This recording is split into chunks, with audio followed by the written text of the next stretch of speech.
Oh Allah, the Almighty, Allah. اعوذ باللہ من الشیطان الرجیم، بسم اللہ الرحمن الرحیم۔ السلام علیکم عزیز طلبہ اور طالبات، آج ہم جماعت ہشتم اور جماعت نہم کے نصابی کتاب اسلامیات لازمی میں شامل سورہ انفال کے آیت نمبر 2 سے اپنے لیکچر کا آغاز کر رہے ہیں۔ بچوں، حضور صلی اللہ علیہ وآلہ وسلم کی حدیث مبارکہ ہے، علم مومن کی گمشدہ متاع ہے، جہاں سے ملے حاصل کرو۔ الحمدللہ آج ہمیں پھر موقع ملا ہے علم کے حصول کا۔ آئیے سورہ انفال کے آیت نمبر 2 سے اپنے لیکچر کا باقاعدہ آغاز کرتے ہیں۔ اعوذ باللہ من الشیطان الرجیم، بسم اللہ الرحمن الرحیم۔ انما المؤمنون الذین اذا ذکر اللہ وجلت قلوبهم واذا تلیت علیہم آیاتہ زادتهم ایمانا وعلی ربهم یتوکلون الذین یقیمون الصلاة ومما رزقناهم ينفقون اولئک هم المؤمنون حقا لهم درجات عند ربهم ومغفرۃ ورزق کریم۔ صدق اللہ العظیم۔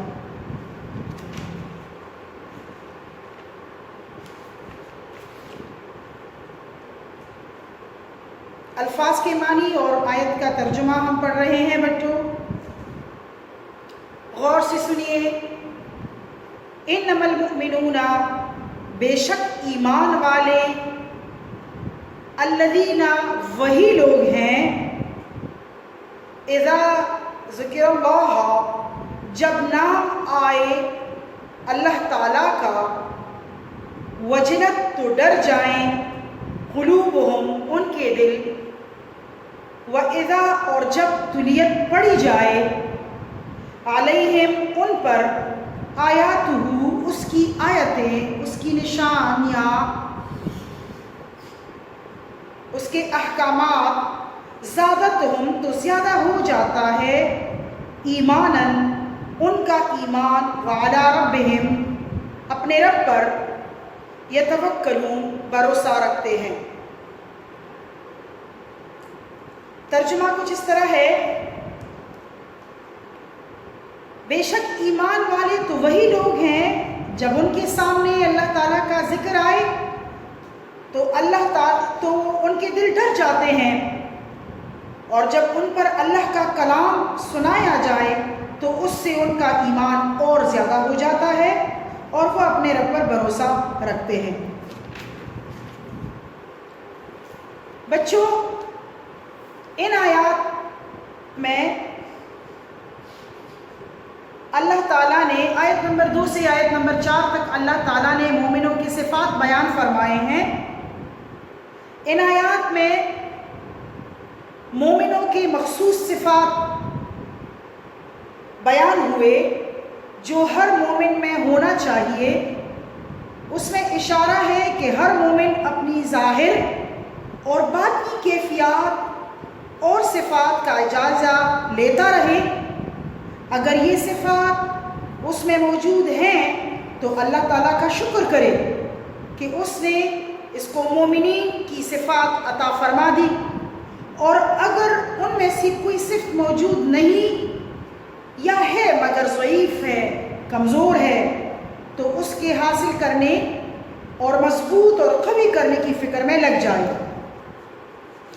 آیت میں بچوں اللہ تعالیٰ نے فرمایا مومنین تو بے شک مومنین تو وہی لوگ ہیں، اذا ذکر اللہ وجلت قلوبہم، کہ جب اللہ کا ذکر ان کے سامنے آ جائے تو ان کے دل ڈر جائے۔ یعنی مومنوں کی پہلی صفت خوف خدا ہے،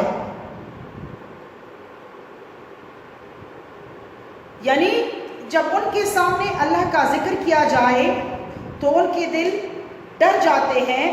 مطلب یہ ہے کہ اللہ تعالیٰ کی عظمت و محبت مومنوں کے دلوں میں رچی بری ہے، جس کا ایک تقاضا ہے بطور خوف ہے۔ اس آیت میں جس خوف و ہیبت کا ذکر ہے وہ دل کے سکون اور اطمینان کے خلاف نہیں ہے۔ جیسے کسی درندے یا دشمن کا خوف دل کے سکون کو برباد کر دیتا ہے، ذکر اللہ کے ساتھ دل میں پیدا ہونے والا خوف اس سے بالکل مختلف ہے، اور اسی لیے یہاں لفظ خوف استعمال نہیں فرمایا۔ اللہ تعالیٰ نے وجل کے لفظ سے تعبیر کیا، جس کا مطلب ہے کہ جس کا مطلب ہیبت ہے، جو بڑوں کی شان کے سبب دل میں پیدا ہوتی ہے، یہ وہی ہیبت ہے۔ یا یوں کہہ لیجئے کہ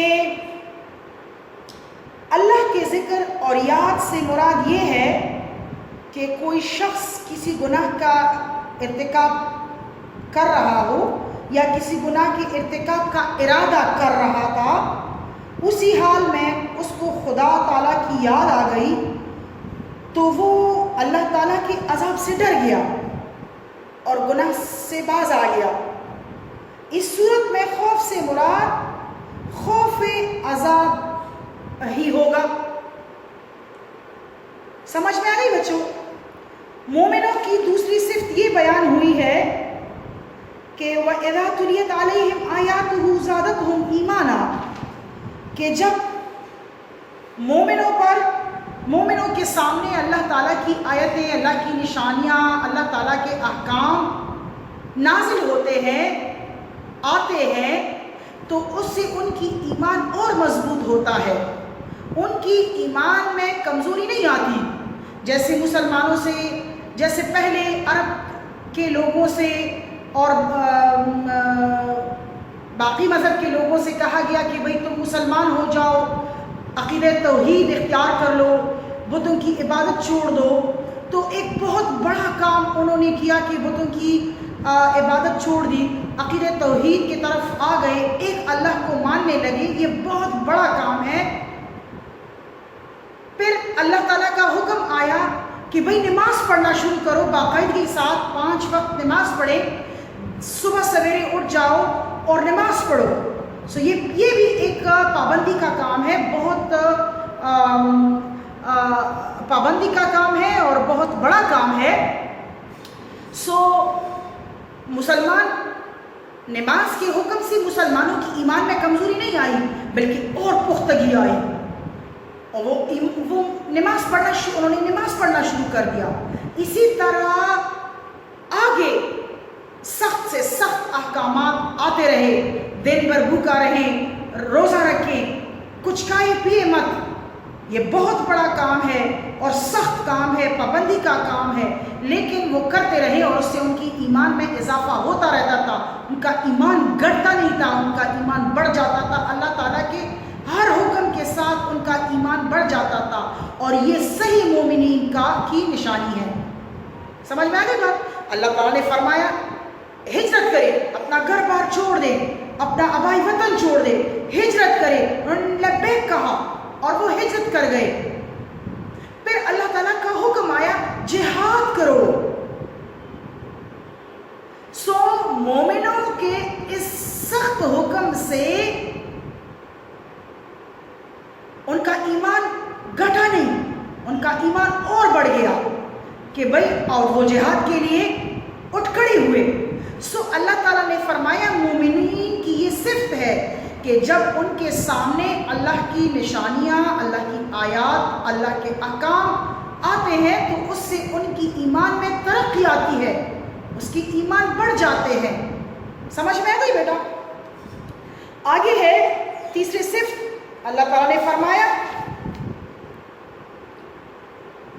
وَعَلَىٰ رَبِّهِمْ يَتَوَكَّلُونَ، اور ایمان والے تو اپنے رب پر توکل اور بھروسہ کرتے ہیں۔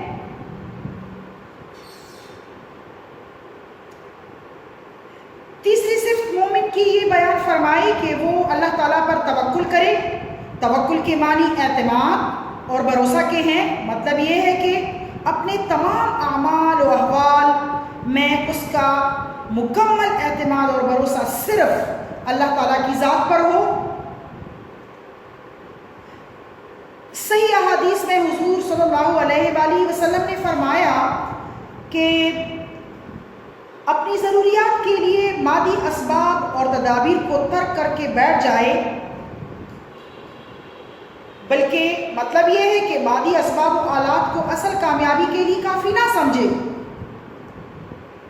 بلکہ بقدر قدرت اور ہمت مادی اسباب اور تدابیر کو فراہم کرنے اور استعمال کرنے کے بعد معاملہ کو اللہ تعالیٰ کے سپرد کرے اور سمجھے کہ اسباب بھی اسی کے پیدا کیے ہوئے ہیں اور ان اسباب کے پل بھی وہی پیدا کریں گے، وہی دیں گے اور وہی ہوگا جو اللہ تعالیٰ چاہے گا۔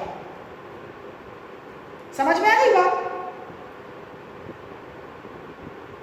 ایک مرتبہ حضرت علی رضی اللہ عنہ کسی سفر سے واپس آ رہے تھے، تو جب آپ رضی اللہ عنہ مدینہ پہنچے تو نماز ظہر کا وقت ہو رہا تھا۔ سو آپ رضی اللہ عنہ نے اپنے گھوڑے کو باہر چھوڑ دیا، اللہ کے سپرد کر کے آ گیا اور نماز کے لیے کھڑا ہوا۔ حضور صلی اللہ علیہ وآلہ وسلم نے پوچھا علی سواری کو کے ساتھ کیا کیا؟ تو علی رضی اللہ عنہ نے فرمایا حضرت اللہ کے سپرد کر کے آیا ہوں۔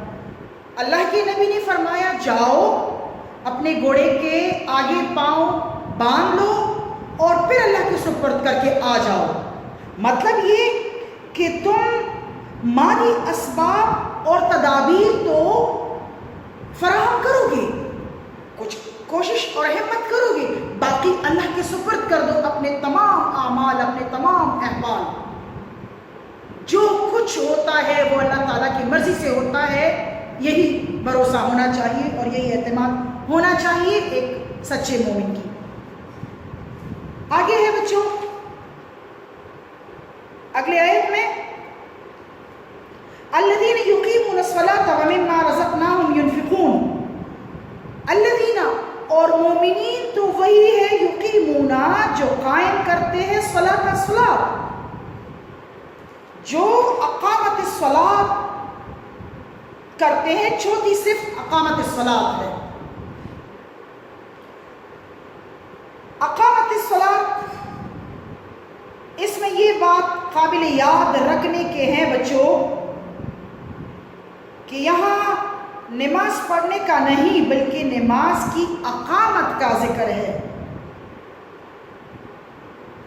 اقامت الصلاۃ سے مراد یہ ہے کہ نماز کے پورے آداب و شرائط اس طرح بجا لایا جائے جس طرح رسول اللہ صلی اللہ علیہ وآلہ وسلم نے قول و عمل سے بتایا ہے۔ آداب و شرائط میں کوتاہی ہوئی تو اس کو نماز پڑھنا تو کہہ سکتے ہیں مگر اقامت الصلاۃ نہیں کہہ سکتے۔ سمجھ میں آ گئی بات؟ یعنی ہم جب نماز پڑھیں تو خشوع و خضوع کے ساتھ پڑھیں اور مومن کے دل میں یہ بات ہونی چاہیے کہ اللہ تعالیٰ کہ میں اللہ تعالیٰ کو دیکھ رہا ہوں۔ مومن کے دل میں اتنی خشوع و خضوع اور شوق و ذوق سے اور آداب و شرائط سے نماز پڑھی جائے کہ مومن یہ کہے کہ میں اپنے رب کو دیکھ رہا ہوں۔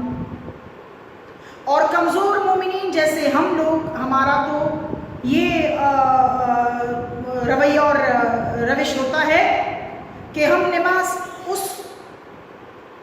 اس طرح آداب و شرائط سے نہیں پڑھ سکتے ہیں، ہم صرف نماز پڑھتے ہیں، اقامت الصلاۃ نہیں کر سکتے، لیکن کم از کم یہ تو ہونا چاہیے کہ ہم کہیں کہ ہمارا رب ہمیں دیکھ رہا ہے۔ سمجھ میں آ گئی بات؟ اوکے بچوں، آگے ہے ہمارا پانچواں اور آخری صفت مومنین کا۔ پانچویں صفت اللہ تعالیٰ کی راہ میں خرچ کرنا ہے۔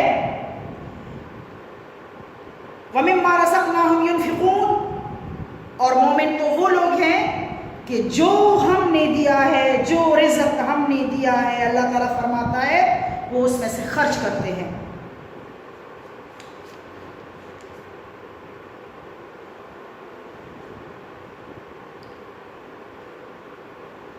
پانچویں صفت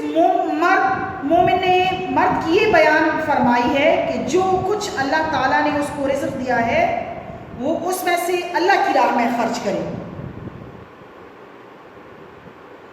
بچوں، اللہ تعالیٰ کی راہ میں خرچ کرنے سے اللہ تعالیٰ اور زیادہ دیتا ہے۔ جو کچھ خرچ کیا جائے اس سے بہت بہتر اور بہت زیادہ اس کو آخرت میں ملے گا۔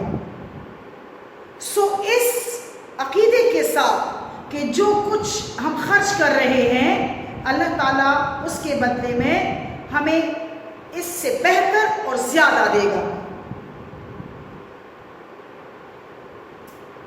سچے مومنوں کے صفات اور علامات بیان فرمانے کے بعد ارشاد فرمایا، لَهُمْ دَرَجَاتٌ عِنْدَ رَبِّهِمْ وَمَغْفِرَةٌ وَرِزْقٌ كَرِيمٌ۔